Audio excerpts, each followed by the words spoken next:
tunay na Diyos, Panginoon. Ikaw ang tunay na Diyos, ika'y walang katulad. Awitan pa natin ang Panginoon. Ikaw lang ang walang Diyos,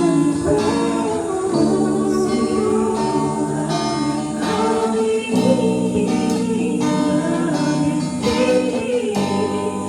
sisigaw sa lahat.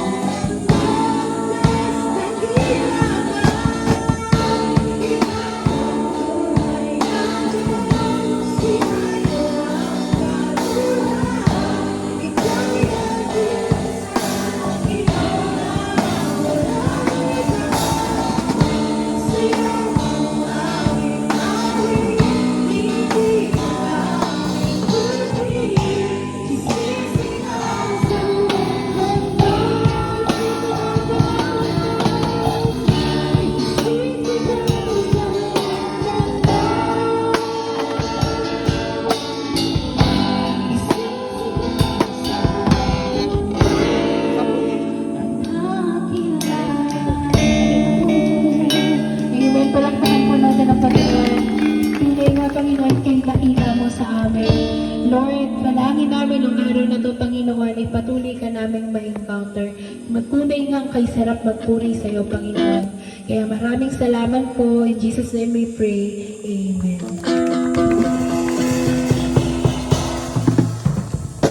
Ayan, sige po, pwede po kayo maupo sa mga banig na inihanda po ninyo.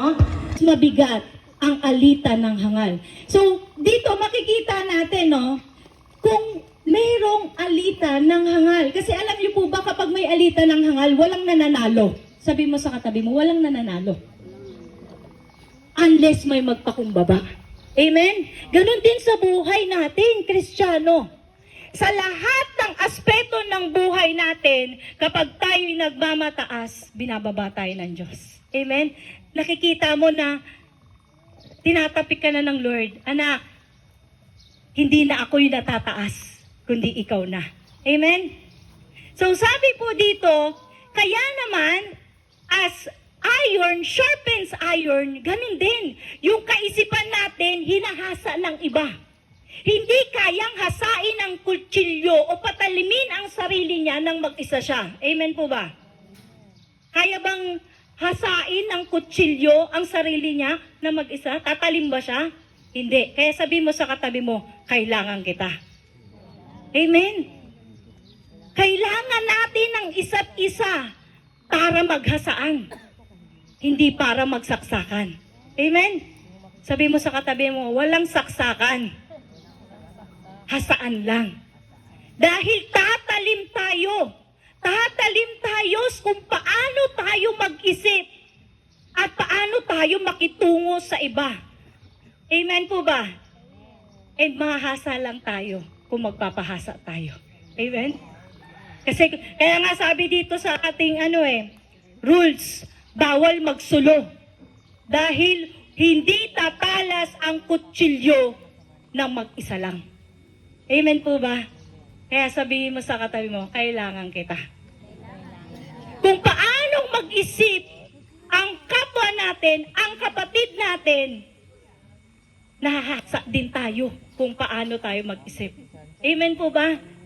Despite or in spite, kung ang kaisipan niya ba ay taliwas sa kaisipan mo. Ang mahalaga kung paano ka mag-response, paano ka mag-react kapag binato ka na. Amen po ba? Paano ka magre-react kapag binuli na kayo mamaya? Hindi po tayo. Sabi ko nga dito, ang team building na ito has no intention to divide the church. Sabi mo sa katabi mo, walang intensyon na i-divide ang church. It is not the same as secular competition. Kasi sa secular competition, pagalingan talaga. Pero naniniwala naman ako na magagaling kayong lahat. Sabi mo sa katabi, magaling tayong lahat.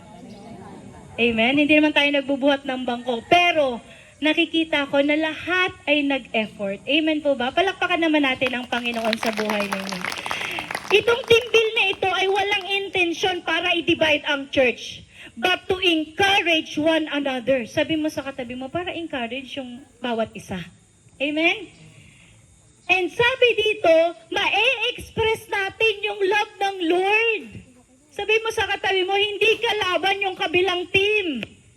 Huwag niyong pauwiin.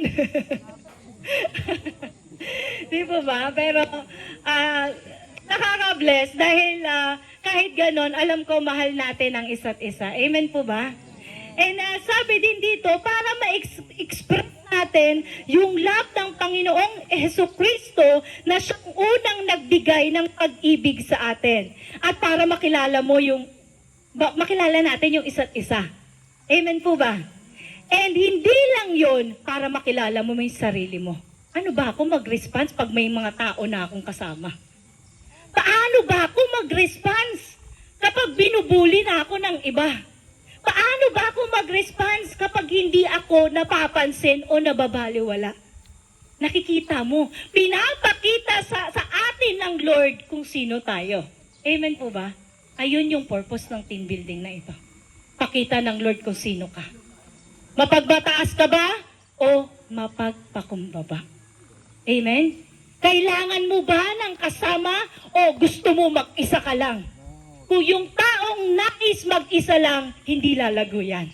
Amen po ba? Walang lumalago na mag-isa lang. We cannot live in an island alone. Kailangan natin ang kapwa natin. Amen po ba? Sabi mo sa katabi mo, kailangan natin ang kapatiran sa pananampalataya. And we are not designed na mag-isa. The Lord is using each and every one of us na iparamdam na mahal tayo ng Lord. Amen po ba? And sabi dito, kapag ang iron, hinahasa niya ang kapwa niya iron, nagkakaroon niya ng friction. Amen po ba? Yun yung, kaya siya nahahasa. Hindi lang nahahasa yung isa, pati yung isa nahahasa. Amen po ba? Sabi mo sa katabi mo, maghahasaan tayo. At kung ano yung i-response natin, papakita ng Lord kung sino tayo. Amen po ba? Kung magagalit ka ba pag natalo ka? O magiging masaya ka lang? Kasi alam mo, na pagpasok pa lang natin dito sa team building na ito, panalo na tayo. Amen? Sabi mo sa katabi mo, panalo na tayo. Kasi hindi lahat na bibiyayaan ng ganitong pagkakataon. Sa iba pong mga team building and mga youth camp, may bayad. Sabi mo sa katabi mo, walang bayad to. Lahat to provision ng Lord. Lahat ng mga kamay na ginamit ng Diyos, nakita natin na ang Diyos ang gumagalaw sa kalagitnaan natin. Palakpangan lahat ng naka-experience. Amen. Kaya mapalad ang naririto. Sabi mo sa katabi mo, kaya mapalad ka. Kasama kita. And hindi ko na po papakahabain, no? Dahil alam ko'y excited na kayong lahat. Ngayon, ang ating lang goal, maghasaan tayo. Walang hilahan, pababa, pero ibigay ninyo yung best nyo para sa Lord. Amen? Manalo, matalo, sa Lord pa rin tayo. Amen? Sigaw nga natin, manalo, matalo, sa Lord pa rin tayo. Amen. So, tayo pong lahat ay tumayo sa biyaya ng ating Panginoon. Tayo pong lahat ay manalangin. Panginoon, maraming salamat, Panginoon, dahil Ikaw ang siyang nangunguna, Panginoon, sa aming kalagitnaan. At hayaan mong maitaas ng bawat isa, Panginoon. Ikaw lamang, wala ng iba. And Lord, I pray, Ikaw po'y magbigay ng kagalakan, kapayapaan, excitement, Panginoon, na ma-enjoy yung accompany ng bawat isa. And Lord, alam ko po, Panginoon, na lahat ng nagpunta dito, Panginoon, Ikaw ang siyang nagdala. At meron ka pong ituturo sa bawat isa sa amin. Ano man, Lord, yung mga natutunan namin simula kahapon hanggang ngayon at hanggang matapos, Panginoon, ikaw at ikaw ang kumikilos sa aming mga buhay. Lord, pakilala mo kung sino ka sa amin, Panginoon. Ipakilala mo rin po, Panginoon, kung sino kami sa iyo, Lord God. And ipakita mo yung puso namin, Panginoon, sa lahat ng aming gagawin. And I pray, O God, you will bless these people of yours, Lord. Lahat kami sa iyo. Kaya naman, Lord, sa iyo ang parangal, papuri, pagluwalhati. And Lord, I also pray yung kaligtasan, pag-iingat ng bawat isa, Panginoon. Loobin mo nawa na walang masasaktan, Panginoon, lalo na po sa games. And yel, Panginoon, alam ko po na ikaw po ang mag-iingat, magpapadala ka ng libo-libo mong anghel na mag-iingat, Panginoon, sa iyong mga anak. Ito po ang aming sama-samang panalangin. In Jesus' name, amen and amen. Gawain ng pagbibigay. Hindi po natin kalilimutan ng ating Panginoon when it comes to tithes and offerings. Samahan niyo po ako sa pagbasa mula po sa aklat ng Mateo chapter 6 verses 33 to 34. Ang sabi po rito, ngunit higit sa lahat ay pagsikapan ninyo na kayo'y pagharian ng Diyos at mamuhay ng ayon sa kanyang kalooban at ibibigay niya sa inyo ang lahat ng inyong pangangailangan.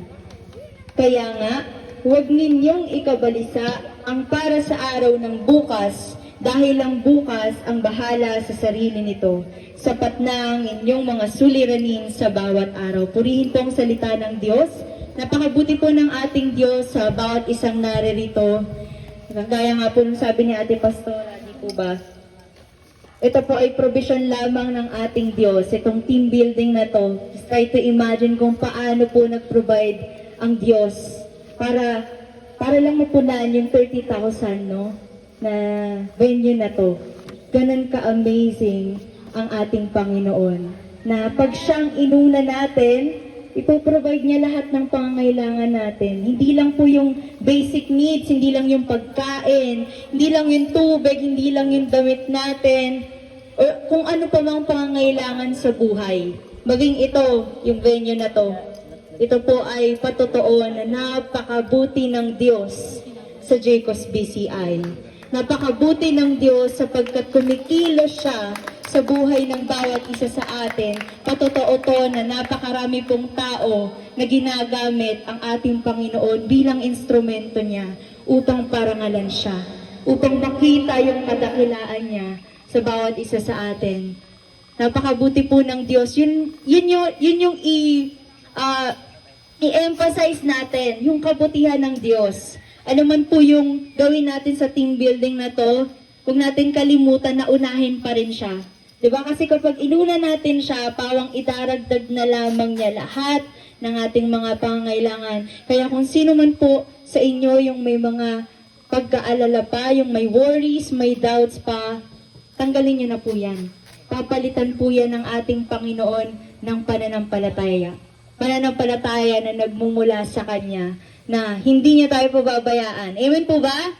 Pababayaan po ba tayo ng Diyos? No, hindi niya tayo pababayaan. Dahil ang Diyos natin ay dakila sa lahat. At lahat ng pangangailangan natin, kaya niyang i-provide. Even the impossible things, kaya niyang posible. Imposible sa atin, pero sa Diyos, hindi. Lahat ng bagay ay posible sa Diyos. Kaya lahat po ng ating ibibigay sa Kanya, mag-declare po tayo na ito po ay to honor Him. This is an act of worship. Yung giving natin, yung tithes and offerings natin, this is to praise, to worship, and to glorify our God. Lahat po ng ating ipagkakaloob sa Kanya ay atin pong panghawakan at atin pong ipanalangin. Hallelujah! Jesus, we thank you, Panginoon, sa umagang ito na ipinagkaloob mo sa bawat isa sa amin. Marami po kaming pagkukulang sa iyo, O Diyos.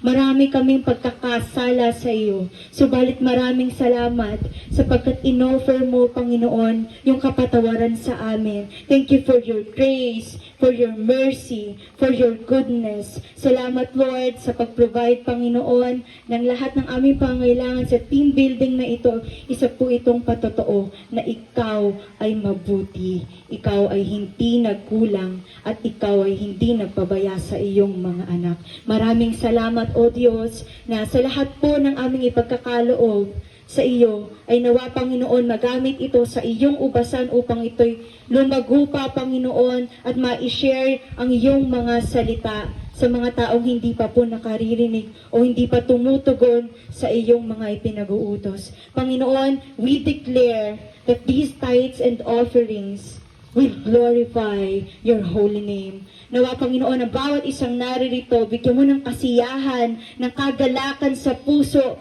ng bawat isa, na ikaw ay madakila sa lahat po ng aming gagawin. Ipakita mo, O Diyos, sa bawat isa na ang pagkakaisa sa iyong sa pananampalataya ay higit, Panginoon, sa kahit na anong kasalanan ng bawat isa. Bagkus ang pag-ibig mo, Panginoon, ang siyang mag-uumapaw sa bawat isang naririto. Maipapakita, Panginoon, na ang kabutihan mo lamang, Panginoon, ang makikita sa bawat isang naririto. Lord, inihahayag namin na ang kabutihan mo ay naririto sa mga pagkakataong ito, O Diyos. Salamat po sapagkat ikaw ang siyang nagpo-provide ng lahat ng aming pangangailangan at patuloy po kaming mananampalataya sa iyo. Ano man po yung worries or yung doubts, alisin mo po ito, Panginoon, at palitan mo ng pagmamahal na nagmumula sa iyo. Nawa, O Diyos, i-bless mo pa po ang bawat isang naririto in every aspect of life. We trust in you, O Jesus. We humble ourselves in front of you. At lahat po ng aming pagkakaloob ay to worship and to glorify your holy name. Maraming salamat po. Ito po ang aming sama-samang panalangin sa tanging pangalan ng aming Panginoong Jesucristo, ng aming tagapagligtas, at sa tulong at gabay ng Banal na Espiritu. Everybody say, Amen.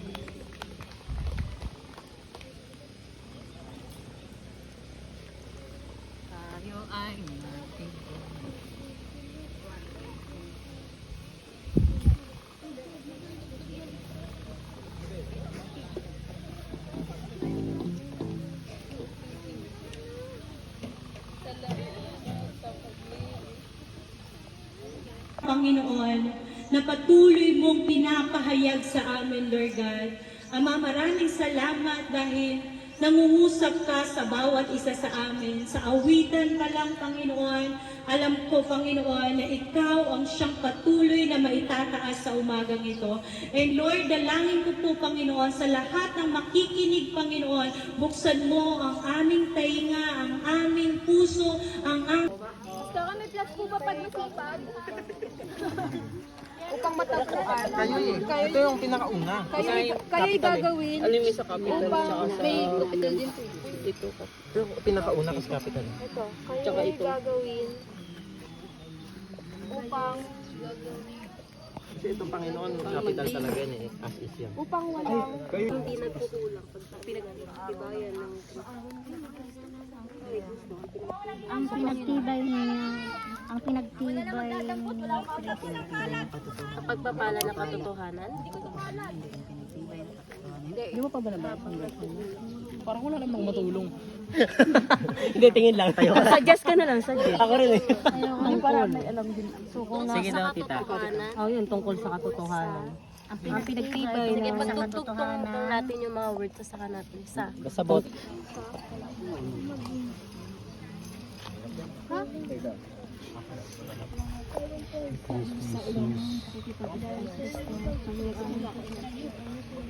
Maging, yung masagana. Maging masagana. Tanggalin yung naging. Ayan. Masagana. Maging masagana sa... tama nung maging. Hindi, dito mo i-stop mo yan. Ang isipin mo kung anong kasama nito. Kabataan ko lang. Wala naglilinis eh. Hala! Hindi, okay na yan. Joke lang. Lord, bigay nyo na sa amin to, Lord! Pakikipag. Ay! Bawal may Hindi na yan mabuburabi ha. Oo, may panggulo para hindi tayo makabuo. Pabulang na lang yung pinakamalapit. Oo, basta malapit daw. sa araw ng Panginoong Jesucristo, sa araw ng hanggang sa araw ng ayun, hanggang sa araw ng wakas.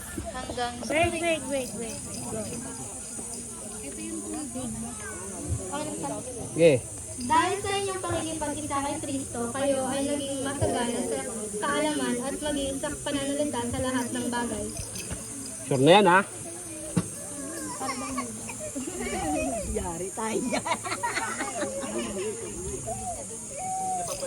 Red points yung panalo.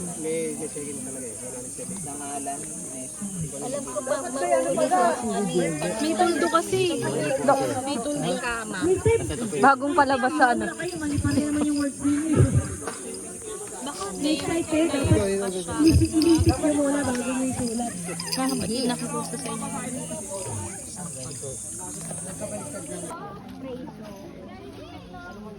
Huwag kayong magkabati. Sa ating pagpapasya magkaisa.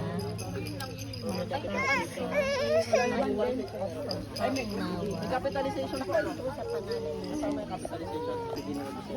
Oo nga, tama nga yun. Matagpuan dapat ito. Tama yung Kayong Mga wala, kapintuan. mga ba? Wala.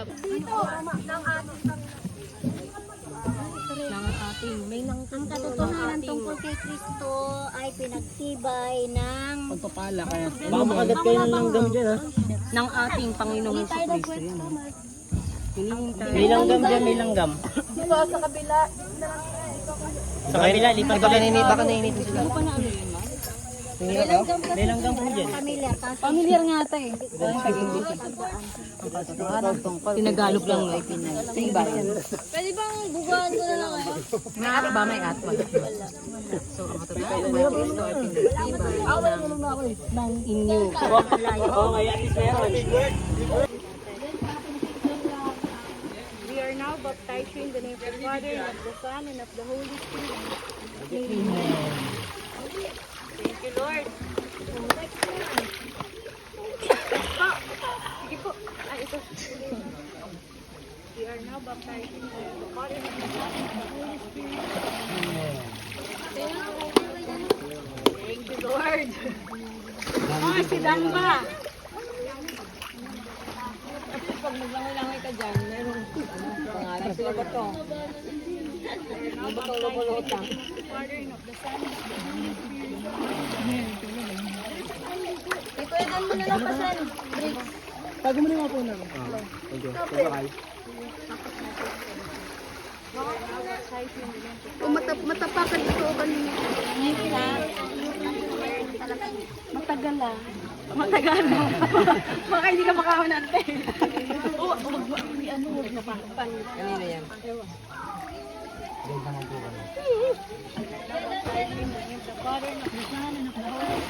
Sabi ko matagal eh. Ay, diretso ako maliligo. Yes.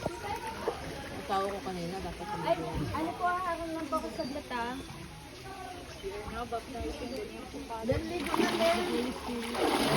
Thank you, Lord.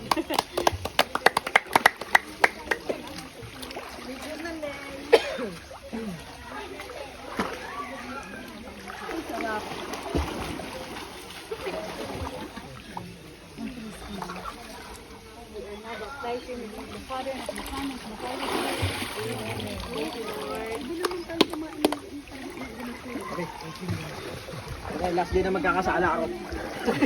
Tulog ko lang, limutan lang. May ano natin. Hindi na, wala nang takip-takip sa ilong. Bakit? We are now baptized in the name of the Father, and of the Son, and of the Holy Spirit. Thank you, Lord. Si Mama Mer. Nakailang baligo sa akin si Alvin na una sa pangin, buo. Mamaya sasabunan ka na yan. Jello, babiglang mo ano ah. Thank you, Lord. Jesus. Labas mo lahat, nasa pool tayo. Thank you, Lord.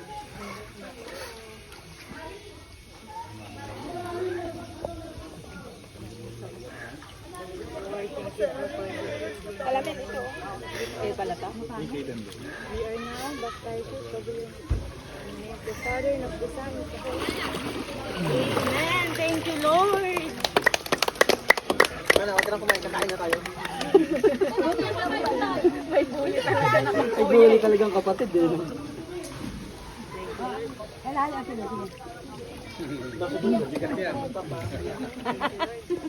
Ikaw wagang. Ya ilong mo. Baka mahali ko ako. Malalaki po ang... The pressure. The pressure yung maumahaw. Yung.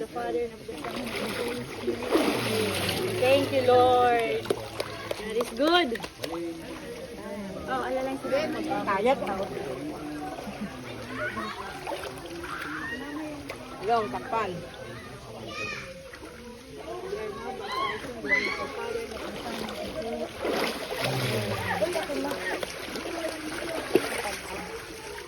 Baka pag-ahon, tumatawas na yung ilong ko. Tumawas ilong. Wait lang po. Pag-ahon ko, tawas na ilong ko. Akala ko. We are now baptized in the name of the Father. Thank you, Lord. WD, okay. Yung tenga na kasabay. Sa tenga ka na magtakip, wag na sa ilong. Mamili ka. Eh nalunok mo. Wala, pag pumasok sa ilong, lalabas sa tenga. Jelly ah. Thank you, Lord. Thank you, Lord. Si Jose Lambert Abeka. Si Lambert. Thank you, Lord. Si Jose Lambert Abeka. lahat na. We are now baptized in the name of the Father and of the Son and of the Holy Spirit. Amen! Yan, ikaw na. Welcome to the family of God! Thank you, Lord! Okay, picture, sama-sama!